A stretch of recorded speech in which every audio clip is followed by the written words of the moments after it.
Halo, kembali lagi bersama kami di Podcast Pojok Kosan, di mana tempat obrolan penting nggak penting dan diskusi serta sharing-sharing santai yang bisa membuka sudut pandang baru.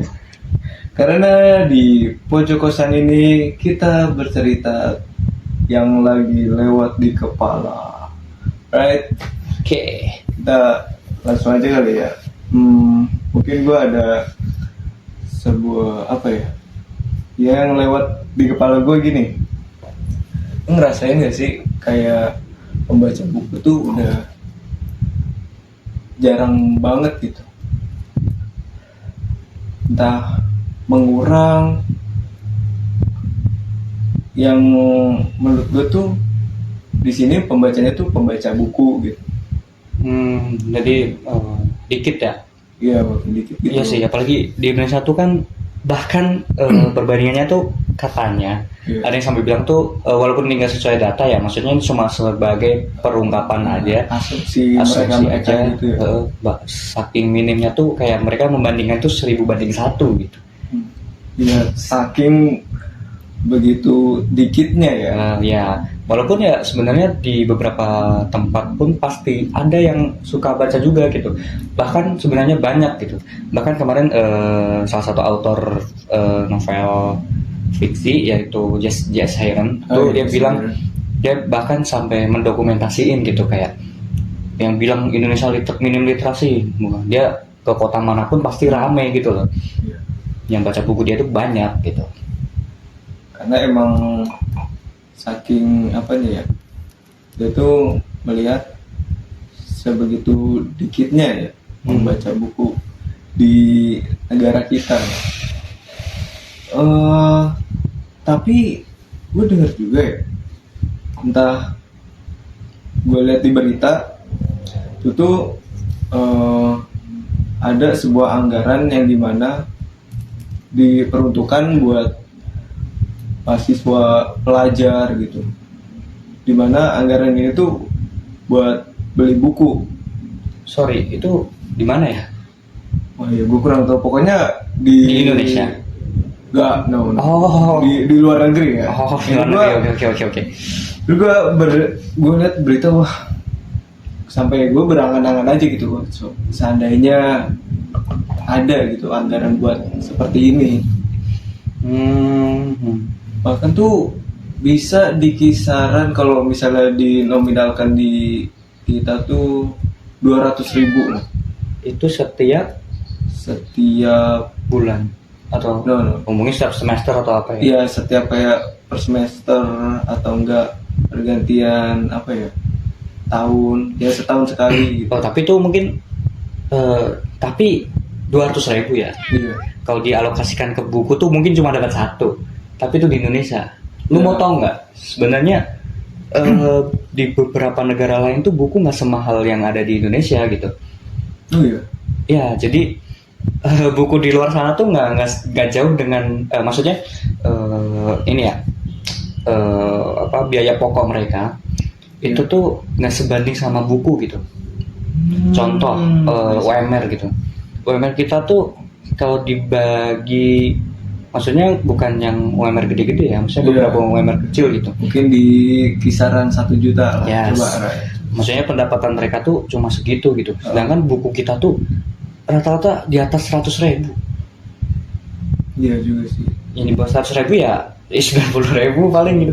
Paling murah tuh setahu gue ya, mungkin kalian bisa komen buku yang murah-murah itu biasanya ya cuma majalah-majalah sih gitu. Iya. Tapi menurut gue buku yang paling murah cuma paling di harga 60.000 gitu. Bahkan buku tuh emang menurut gue terlalu mahal gitu. Iya sih. Bahkan sampai yang dimana tuh ya saking murahnya tuh itu tuh kita dapatnya ya bajakan gitu. Ya nggak apa-apa lah, nothing lah kalau misalnya bajakan toh isinya juga sama gitu kan. Tapi kan itu merugikan si autornya kan. Iya, itu dampak negatifnya. Ya, dan asal lo tahu autor itu gajinya nggak sebanyak itu. Iya betul. Makanya yang gue heran itu kenapa buku semahal itu, sedangkan gaji autor tuh nggak segede itu. Tapi ada beberapa autor yang bilang tuh katanya gaji mereka tuh maksud gue mereka tuh digaji nggak banyak tapi tetap dipajakin gitu oleh negara, tuh pajakin berapa persen gitu, gue lupa berapa persen, tapi tuh menurut mereka lumayan gitu dari buku tersebut gitu. Ya, kita balik lagi ke statement yang dimana kita pijak, di situ kita membayar pajak. Di mana bumi dipijak, di situ kita bayar pajak. Nah, betul. Benar. Tapi kalau soal buku ya, kira-kira apa sih yang lu sering baca gitu? Non fiksi kah atau fiksi? Kebetulan gue tergantung keadaan ya. Iya. Dimana kayak gue lagi butuh sesuatu kayak ingin improvisasi diri gue, jadi gue baca buku self improvement atau self development. Iya. Dimana ya buku-buku tentang pengembangan diri gitu, tentang pengembangan pola pikir atau semacamnya lah. Intinya gimana kita grow up dari kehidupan kita sebelumnya gitu. Tapi kadang ada kalanya gue baca fiksi. Iya. Dimana kayak gue lagi emang pengen pengen baca buku fiksi gitu. Soalnya menurut gue buku fiksi juga impactnya gede gitu. Gue ada buku fiksi gitu ya, dia tuh benar-benar merubah gimana pola pikir gue gitu. Jadi benar-benar walaupun itu buku fiksi ya, Yeah. tapi itu tuh benar-benar mengubah pola pikir gue yang sebelumnya gini terus jadi gini gitu. Tuh. Nge-rechange ya, lebih apa ya? Pokoknya itu kalau fiksi kayak gitu udah jujur rasanya dapat value-nya juga sih. Ya. Ada value-nya juga. So kalau gue tuh lagi interest ke buku non fiksi sih. Non fiksi juga. Ya. Jadi ya balik lagi, emang kalau dari diri gue itu lebih pengen banyak pengetahuan dulu sih. Tapi ada yang bilang ya, tuh jangan baca non fiksi mulu gitu. Pernah ada yang bilang gitu ke gue, kenapa sih bacanya kayak hal itu mulu? Coba deh bro, lu fiksi gitu. Fiksi juga gak kalah asiknya. Masalahnya di sini ya, gue tuh bukan nyari asiknya, ya emang gue pengen tahu, bukan nyari asiknya gitu. Berarti lu lebih ke nyari ke ilmunya gitu ya? Iya, ya asik gue berarti ya di ilmu itu, nyari ilmu. Tapi banyak kok autor yang bilang tuh, ya itu jangan baca non fiksi doang gitu, sesekali baca non fiksi gitu. Contoh kayak J.S. Heron itu tadi, dia bilang dimana lu sebulan tuh harus baca dua buku, satu fiksi satu non fiksi, yaitu fiksi untuk hati dan non fiksi untuk otak. Itu yang dia bilang. Dan banyak penelitiannya juga gitu bahwa buku fiksi dan non fiksi itu kalau misal jalan bareng nih, impactnya tuh gede gitu. Gue dapat gambaran nih. Berarti kalau seumpamanya kita membaca buku non fiksi, ibaratkan kita sedang bicara dengan seorang pria atau laki-laki gitu. Karena ya di situ tuh semuanya tentang logika, pengetahuan, gimana dunia bekerja, yaitu si logika ini kan pasti kayak ya benar tetap benar, yang salah ya tetap salah. Tapi kalau supaya kita membaca di buku fiksi, novel dan semacamnya, itu kita kayak ngobrol dengan seorang wanita. Karena ya kebalikan dari seorang pria tersebut, yang dimana dia tuh melibatkan tentang perasaan, membawa sang pembaca ini ke perasaan. Oke. Gue paham. Jadi kayak maksud lo tuh kita tuh kalau kita baca buku fiksi itu kita kayak ngobrol sama pria gitu, dimana dia mengandalkan logikanya seperti yang kita obrolin kan, kita sering menggunakan logika daripada perasaan. Right. Sedangkan kalau buku fiksi itu kita kayak ngobrol ke wanita gitu, karena kita ngobrolin tentang perasaan gitu. Iya sih, menurut gue juga kalau gue baca buku non fiksi ya, buku kayak self improvement gitu, gue gue cuma dapat apa yang ada di buku itu, cuma pengetahuan gitu, cuma logika gue gitu, gue nggak ada feel-nya gitu, nggak ada rasanya gitu. Oh iya, gue makin tahu nih ya, itu kan rasanya. Iya, hanya sebatas itu gitu. Tapi kalau gue baca buku fiksi, gue tuh ya cuma kayak dapet, wah si tokoh ini ternyata gini gitu, kayak gue cuma dapet rasanya gitu, kayak dapet dari situasi dari buku itu, suasananya, watak dari tokoh-tokohnya gitu. Jadi gue bisa ngerasain gitu. Tapi kan secara statistik ya, di buku di buku fiksi kan sedikit gitu, kayak pengetahuan atau pembelajaran itu emang sedikit gitu. Jadi pengetahuan atau pembelajarannya tuh kita cari sendiri dari tadi feel itu, dari rasa-rasa dari beberapa tokoh atau situasi atau suasananya dari cerita-cerita tersebut kan. Betul. Ya makanya kadang perasaan ini kan nggak berbanding terbalik dengan apa yang terjadi dan logikanya seperti apa. Bahkan perasaan tuh bisa aja ngebuat kita tuh yang salah menjadi benar dan benar itu menjadi salah. Yang dimana kadang kalau kita ngobrol sama seorang wanita, kamu tuh kok kayak gini banget sih jadi laki-laki, ya emang begitu adanya. Coba deh lu mikir kalau logikanya kayak gini-gini, tapi kamu tuh nggak mikirin perasaan aku.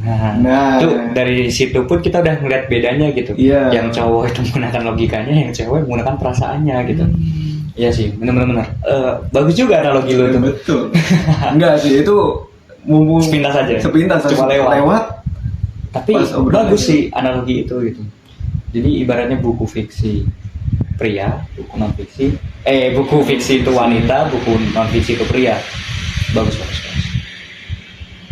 So, kira-kira ada nggak ya yang dampak negatif dari buku gitu? Gini. Lu tahu yang sedang terjadi yang sekarang marak ini, di mana saudara-saudara kita yang ada di bagian barat, yaitu terutama di daerah Sumatera, Aceh, dari dan berbagainya, yang terkena dampak banjir yang benar-benar big flood itu gue bener-bener gue nggak bisa berkata-kata, Ben. Ya semoga buat saudara-saudara kita yang di Sumatera semoga menjadi lekas membaik, dan itu sebuah buat pelajaran juga buat kita.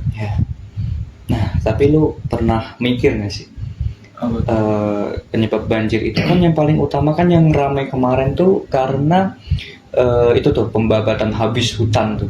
Benar-benar semuanya dibabat habis kan. Nah, lu pernah mikir nggak, buku yang lu baca itu terbuat dari apa? Dari kertas kan, dan kertas itu terbuat dari apa? Dari kayu. Nah, gue ada pertanyaan liar yang cukup liar, tapi menurut gue ini sangat signifikan gitu. Buku yang lu punya hobi sering beli buku nih. Apakah itu jadi faktor pendorong juga dari penggundulan hutan tadi gitu, pembalakan liar tadi gitu? Jadi kan semakin banyak minat baca, berarti semakin banyak buku yang dicetak gitu, dan semakin banyak kertas yang dibuat, dan semakin banyak pohon yang ditebang kan jadinya. Nah, gue jadi mikir apakah hobi membaca itu juga ada dampak negatifnya, yaitu gitu. Jadi semakin banyak minatnya ya semakin gimana caranya kita dapat kertas dari kayu tadi gitu. Tapi bisa Enggak ya, ya ini karena kita asumsi liar aja ya. Ini gue juga punya sih, kayak gue dapet gambarannya di mana misal si distributor pabrik kertas ya, Ya. manufakturnya itu, suppliernya nih bingung kan, kayak harus nunggu pohon juga kan. Pertumbuhan pohon tuh nggak cuma sebulan 2 bulan kayak nunggu toge kan. Iya. Itu tuh kayu besar banget, bre. Serius Bener besar. Gimana caranya gitu kan. Iya. Bahkan mau nunggu yang pohon-pohon yang baru ditanam sebelumnya, yang baru usia entah sebulan 2 bulan tuh, itu belum layak buat digunain ke itu jadi kertas. Iya. Jadi ya mau nggak mau gitu. Jadi kan mau nggak mau karena permintaan kertas tuh tinggi, ya mau nggak mau pohon baru berapa bulan udah ada, yang penting udah ada batangnya gitu ya. Maksudnya yang penting udah bisa jadiin kertas, diambil gitu. Iya. Nah, gue ada beberapa solusi mungkin dari gue pribadi, mungkin dari artikel-artikel yang gue baca. Jadi gimana cara kita ngatasin itu ya, kita nyari buku yang buku yang udah bersertifikat gitu. Biasanya di belakang buku tuh ada tuh kayak sertifikat kertasnya dari mana, tapi itu beberapa buku luar, buku Indonesia masih dikit lah yang menggunakan kayak apa ya, izin lah, ininya kayak izin kayak gitu yang dicantumin di buku gitu. Verify lah. Ya, dimana buku itu tuh menggunakan kertas yang emang pohonnya tuh udah di kayak gitu tuh udah diatur gitu, udah kayak ininya diperhitungkan lah, nggak secara asal-asalan gitu. Jadi ada data si pohon tersebut. Ya, jadi intinya kertas yang digunakan yang cetak buku itu tuh nggak yang asal-asalan gitu. Dia tuh ada pokoknya emang dipelihara gitu, emang pohon yang dipelihara buat jadiin kertas gitu. Dan itu enggak, intinya sesuai SOP lah, sesuai standar yang ada gitu. Nah, itu jadi balik lagi ke itu buku bajakan. Karena buku bajakan kan emang bukan dari autor, bukan dari penerbit yang resmi kan. Itu kan emang biasanya kan bajakan dari orang-orang yang ya oknum-oknum lah, dari oknum-oknum yang emang nyari duit di situ gitu. Nah, makanya kenapa jangan beli buku bajakan ya itu gitu, karena kita nggak tahu kertas yang dipakai itu kertas yang resmi atau kertas yang tadi gitu, yang gundul-gundulin pohon itu tadi gitu. Nah, jadi makanya itu. Dan yang kedua, aku punya solusi juga. Kita nggak sepenuhnya, tapi beberapa kita beralih ke e-book. Oh iya, mungkin bisa aja ya, karena orang-orang yang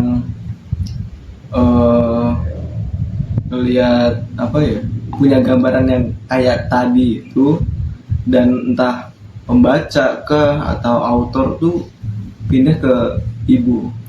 Ya, tapi e-book pun banyak, menurut dari gue sendiri, dari gue pribadi, banyak banget apa ya, sisi lebih negatifnya gitu. Dari mungkin dari secara eksternal, secara menyeluruh ya, secara meluas, menurut gue ya itu tadi, lebih banyak bajakannya daripada secara media cetak tuh. Lebih banyak media seperti itu gitu, media platform gitu, itu tuh lebih banyak bajakannya. Iya, bajakan. Jadi ya gampang kan, tinggal kita bikin platformnya, terus kita copy aja gitu, buku-bukunya itu kita copy terus jadiin platform sendiri gitu. Nah, terus yang kedua, dari gue pribadi, gue nggak nyaman sih Ya, baca buku di itu. Bahkan gue sendiri, gue pernah nyoba buat baca suatu buku ya, e-book itu ya, misalnya gue baca non fiksi ya baru berapa minggu yang lalu gitu, itu tuh kayak nggak dapat. Gue jujur, gue kayak oh iya gini Ya. ya, habis itu udah Terus kayak kita gampang ke distract gitu.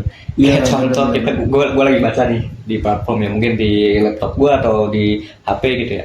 Tiba-tiba ada notif gitu. Gue ke distract asli, jadi fokus gue tuh terbagi gitu. Jadi ya nggak sesuai apa yang gue mau gitu, nggak sesuai sama yang niat gue dari awal membaca buku untuk apa gitu. Terus ya tau sendiri lah, tiba-tiba kita kan main HP enak rebahan ya.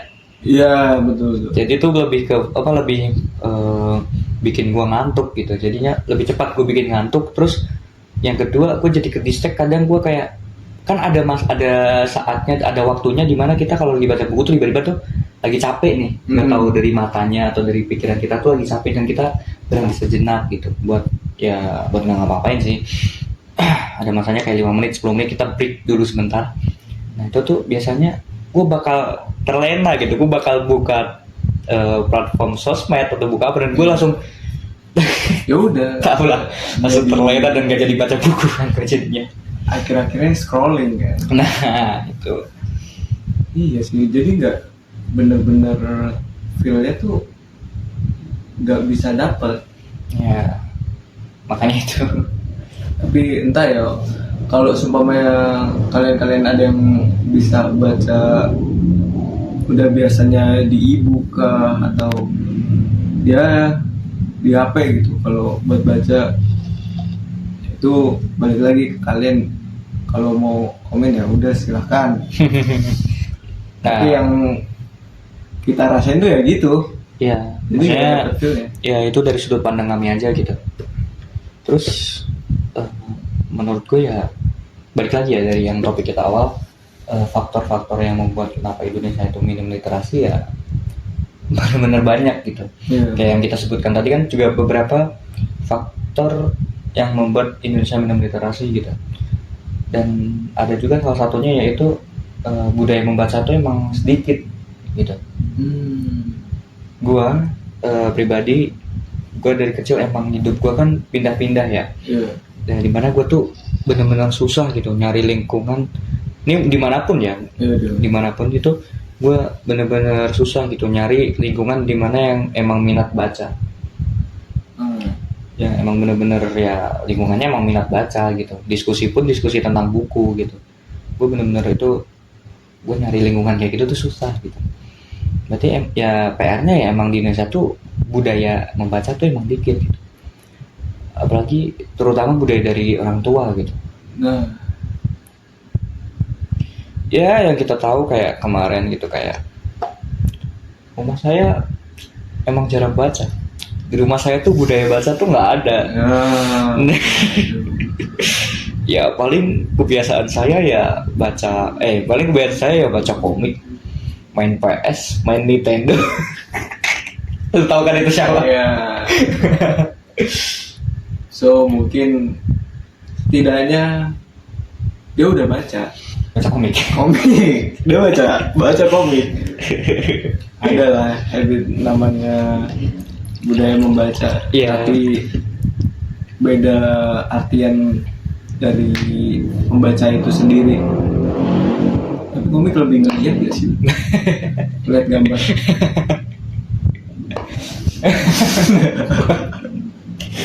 Tapi benar ya lo ngomongin tuh. Bahkan banyak kan komik yang sekarang di HP gitu. Iya.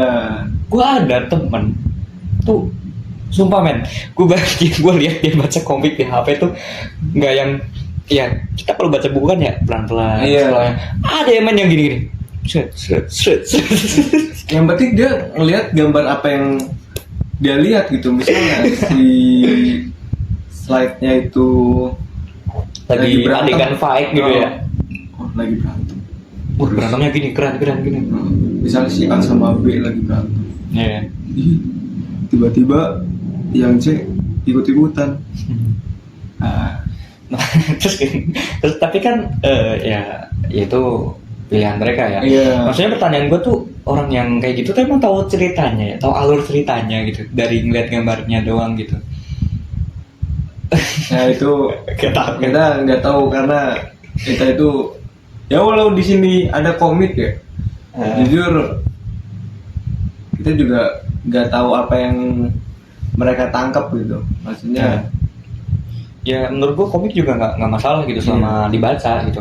Makanya itu tadi yang gue heran, seminim literasi itu kah Indonesia gitu. Tapi gue baca komik aja cuma langsung di scroll gitu, buset, nggak dibaca gitu. Gue nanya kan, emang lu kayak gitu tau ceritanya? Ya tahu gitu katanya. Lu baca cepet amat gitu. Enggak, yang gue baca beberapa doang, gue set buset. sisanya paling gue nonton kayak dari YouTube kah atau gimana. Ya kayak cuplikan-cuplikannya Iya, gitu. Kayak apa namanya, react ya? Iya, react. Jadi seorang ini gini nih. Ya. Dan lalu mereka pun melanjutkan perjalanannya ke sebuah tempat. Gini. Kan ada kan itu banyak. Nah itu pun juga jadi apa namanya, jadi faktor minim literasinya Indonesia juga gitu. Iya, karena banyak novel yang diangkat menjadi film gitu. Ada beberapa orang yang kayak, wah novelnya bestseller nih, nunggu aja filmnya gitu. Iya, nunggu terbit lah si film. Jadi kesimpulannya Indonesia tuh, masyarakat Indonesia itu lebih ke dia media yang cepet gitu, nggak mau yang baca gitu. Iya, emang kita ngerasanya gitu nggak sih? Iya, bahkan yang gue heran tuh sekarang, ya gue juga salah satu korbannya ya. Film aja ya, bahkan film aja tuh sampai diringkas, sampai jadi singkat. Yang film tadinya kita lihat harusnya sejam 2 jam, itu cuma jadi 5 menit, bahkan semenit. Itu dari awal sampai selesai tuh udah tuh, saking diringkasnya. Dan itu banyak yang minat gitu. Indonesia tuh emang nyarinya yang kayak gitu loh. Nah, itu jadi faktor minim literasi juga gitu. Nah balik lagi ke yang budaya tadi, menurut gue makanya kenapa menurut gue udah bagus ya orang yang suka beli buku walaupun nggak dibaca gitu, walaupun di tapi terus men, jadi ya apa ya, nggak apa-apa gitu loh.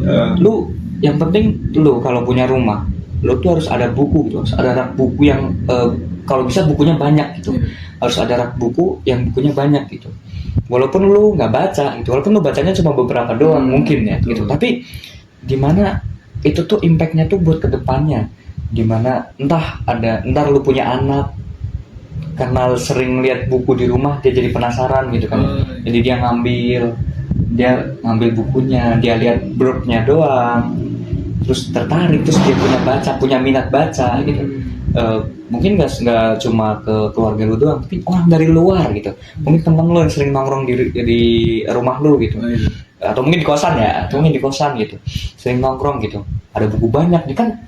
Nggak menutup kemungkinan orang tuh bakal penasaran gitu, buku banyak amat, buku apa aja sih gitu. Nah, oh iya pasti mungkin kayak gitu ya. Bahkan kayak waktu kemarin loh, lu kayaknya lagi beli makan. Ya, di sini. Apa tuh? Ini, bre, buset nih buku banyak amat. Baru berapa? Baru dipinjam sih. Iya.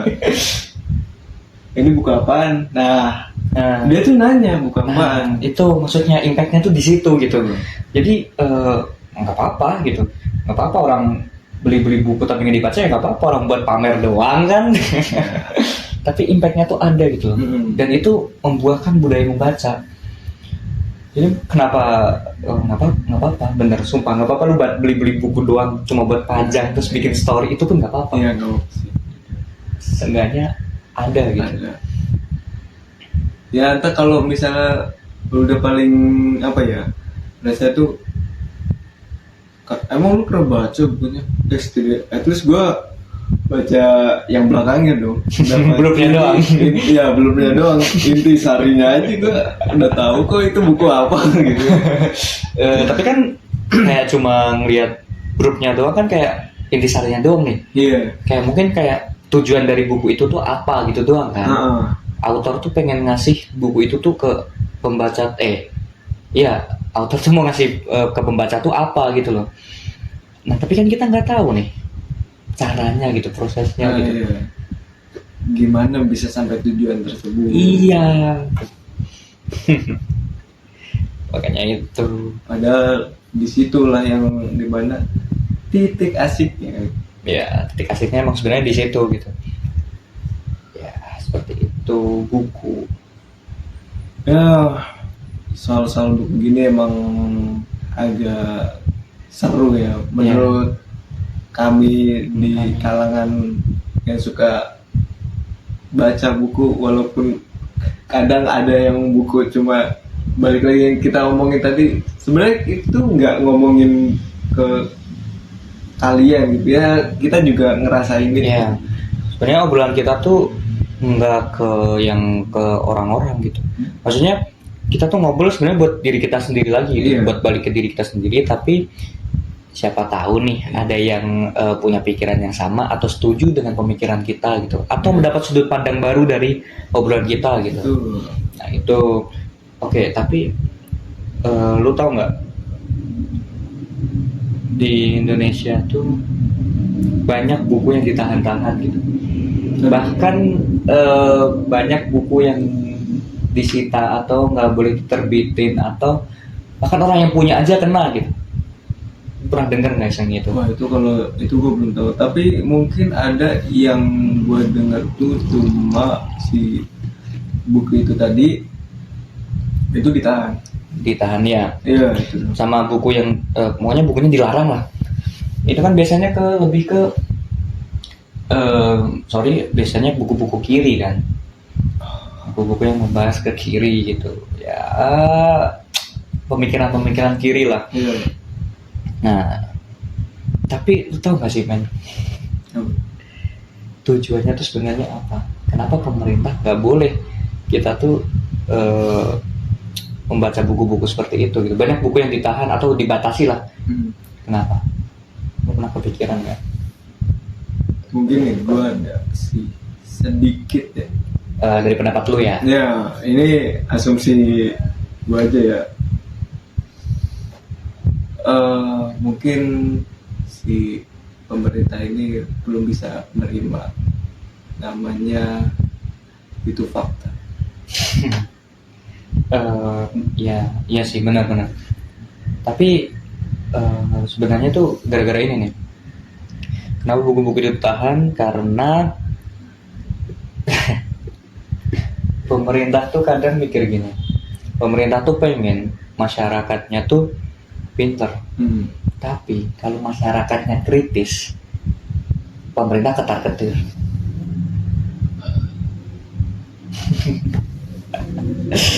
Iya nggak? Kita saling berundingan ini coba. Itu bahkan sebuah ancaman ya buat mereka. Bagi pemerintah tuh ancaman. Masyarakat yang kritis tuh ancaman gitu. Ya kita nggak harus kita nggak usah lah ya nyebut contoh-contohnya gitu. Banyak kan yang dari tahun dari presiden kedua ataupun sampai sekarang pun banyak gitu. Iya betul. Bahkan tanpa kita sadari juga ya bahkan udah sadar sih, itu tokoh-tokoh yang emang benar-benar kritis ya, orang-orang kritis tuh pasti diburu polisi. Tuh bahkan ada satu kayak misalnya satu entitas yang benar-benar itu orang nyimpek banget, setiap generasinya itu pasti ada. Ya, generasinya itu pasti ada. Ya jadi kayak tokoh itu tuh benar-benar yang dimana tokoh itu tuh membuka pikiran orang banyak gitu secara meluas gitu. Ya, pasti setiap generasi ada dan pasti itu diburu polisi. Iya. Mungkin nggak apa-apa kali ya kita nyebut tokohnya atau gimana? Iya, boleh.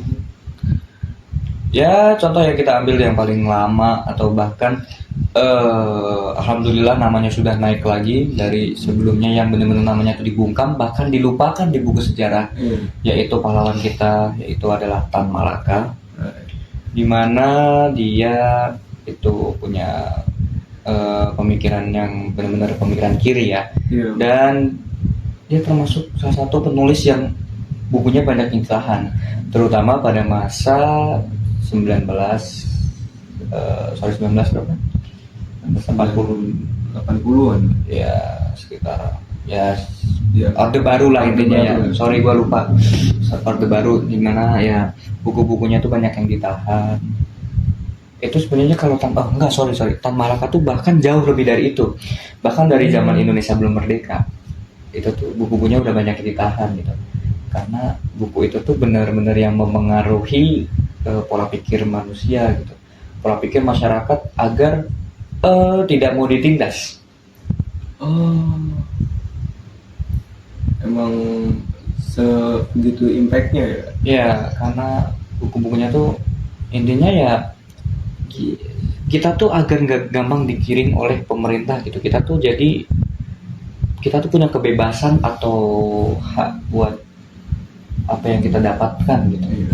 Jadi kita tuh nggak yang tiap hari kita tuh digiring disuruh gini, kita gini yang enak kan cuma pemerintahannya doang gitu. Iya, betul. Kita sebagai rakyat kita yang harusnya mereka yang melayani kita, tapi kita malah yang sengsara, mereka bisa foya-foya seenaknya kan.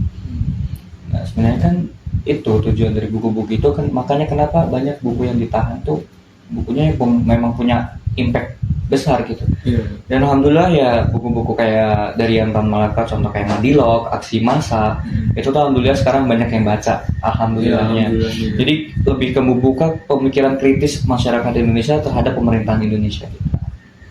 Seperti itu dari yang zaman dulu.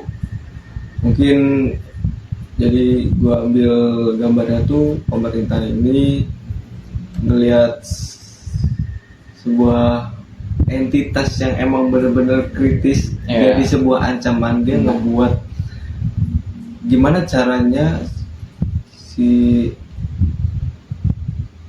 entitas ini ya, dari entitas ini biar emang pola pikirnya tuh sama kayak gua. Ada duplikatnya lah, walaupun nggak sesuai nggak sama dengan orang, tapi setidaknya pola pikirnya sama. Ya, intinya membuat masyarakat tuh sadar gitu. Kita tuh biar nggak ditindas terus.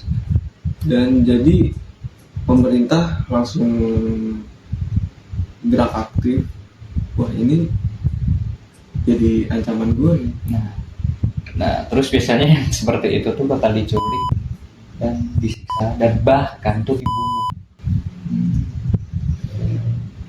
Banyak yang seperti itu kan. Ya. Contoh yang di 1980 yang di masa Orde Baru tuh Munir ya. Dia kan sebagai penggerak aktivis ya, dimana ya dia kan menyuarakan hak masyarakat kan. Dan apa yang dikeluarkan dari mulutnya tuh benar-benar membuka pikiran kita gitu. Dan ujungnya apa? Ya seperti itulah. Indonesia emang tapi lu pernah kayak ngerasa kok gini banget sih gitu? Ya pasti itu juga rasain. Ya karena emang inilah Indonesia tuh emang kayak gini gitu. Bahkan dari lahirnya bangsa Indonesia sendiri, lahirnya ideologi bahkan lahirnya ideologi Pancasila ya, itu tuh banyak pertumpahan darah.